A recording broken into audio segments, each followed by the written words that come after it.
So now we're going to work on Sirsasana or headstand. So headstand is an inversion. The thing about headstand is because it's an inversion, sometimes you may have to get over the fear of falling over, and also getting used to looking at things from a different perspective, because things look completely different when you're upside down. But I love doing headstands. It reverses the blood flow to my head, and I always feel refreshed after doing a headstand, and it also strengthens your shoulders and your back and your core as well. But it's more about the shoulders and also about the back. And what the thing about headstands is, if you are not used to doing it, or this is your first time, I really recommend you to do it against the wall and to do it step by step instead of rushing into the headstand. So before we start doing our headstands, we're going to go into Child's Pose or Balasana. So you have a bit of distance between your thighs. You're just going to extend your arms forward, have your belly in between your thighs, forehead onto the mat, palms facing down. You're just going to try and feel as relaxed and as comfortable as you can in Child's Pose. Just reserving all your strength for when you're getting into headstand later.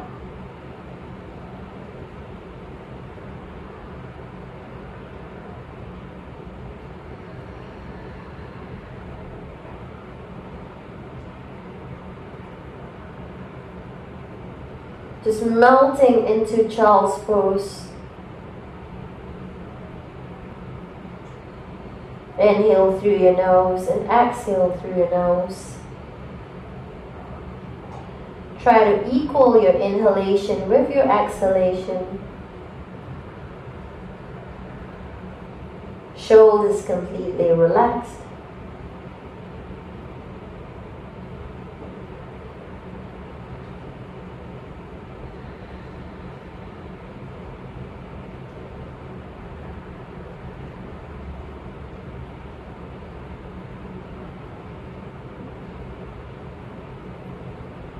And from here, slowly lifting your forehead off the mat. Leave your forearms on the mat, alright? Now, the measurement for the width between your elbows, what you got to do to have that measurement is you got to cup, bring your hands to cup the elbows. So it's going to look like this. Frontal way, it's going to look like this. So we don't want your elbows far apart and you're going into Sirsasana like this. I just need you to bring your hands to the opposite ends of the elbows. Cup your elbows. Once you've gotten the measurement, alright, just about your shoulder width distance, you're going to let go of the elbows and clasp your fingers, hook your fingers onto one another and just place your palms down onto the mat, alright? So that's how it looks like from the front. So I'm going to get into that measurement once again. Let go of the elbows, clasp the fingers or hook your fingers and place your palms down onto the mat. Alright? Now, I'm going to lift my buttocks off my heels. Alright? Walk my knees a few inches to the back. I'm going to place the crown of my head and I'm going to place it so such that my fingers, my hook fingers can cup my head. Alright? Now keep the shoulders always engaged. Alright? Active and engaged. Not like this. Alright, we don't want your shoulders to droop and your neck is not strong, your back is not strong. So always push it away. Now lift your knees off. Now instead of jumping into it, I recommend you to lift off your knees, walk your toes in such that your hips are stacked above your shoulders. Alright, so you can naturally lift off. Or what you can do is tuck your right knee in first and then tuck your left knee and lift off. Now stay in this tucked posture. Alright, keep your hips stacked above your shoulders. Alright, keep the shoulders always engaged and not drooping. When you're ready, keep your back strong. lift your legs up. Now try not to have a banana back like this. Alright? We want it in alignment. Alright? Like that. Draw your tummy in. Shoulders are engaged. Feet are pointed. No banana back. Do it against the wall first if you're not used to it. Keep the elbows planted onto the mat. And to release and come up off the posture, same thing, alright? Bend at the knees, or you can slowly bring one knee down, the other knee down, tuck back, or if you're having your legs up, bend both knees into tuck.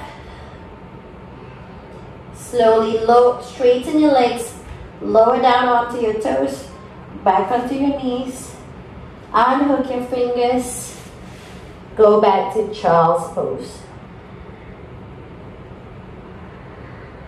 Reconnect with your breath.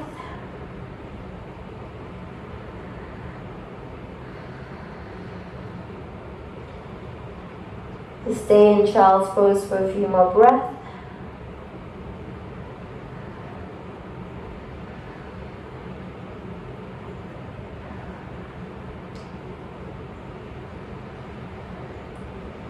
And back onto your forearms.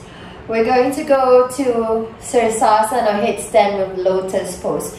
So still do it against the wall if you're not confident, alright? I really recommend you to use the aid of a wall and have somebody to spot you and just guide you through, and just make sure that you're safe when you're doing headstands, alright? And make sure you're doing on a soft cushion, so that make sure that you have a soft landing cushion around you, just so that you do not hurt yourself in the process of doing a headstand. All right.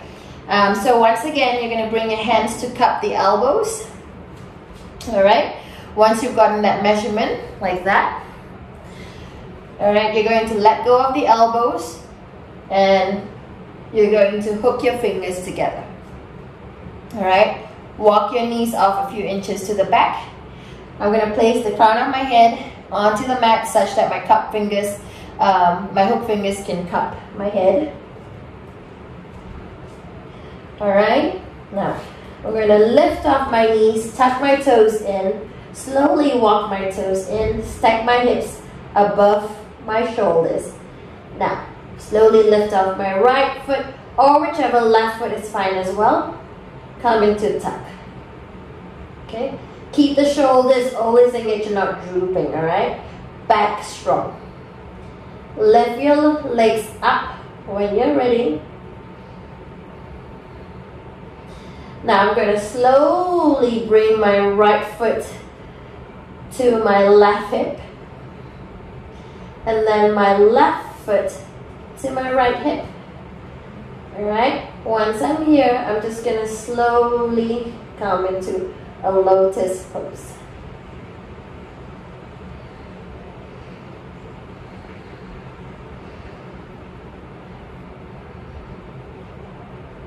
Now, to get out of the posture, bring my knees back up. Lift my left leg up. Keep your back still strong, shoulders still engaged, and right leg up. Slowly bend at the knees, start to bring your legs down, tuck, and slowly down. Lower your feet onto the mat, extend both arms out, forehead onto the mat. Reconnect with your breath in child's pose or balasana.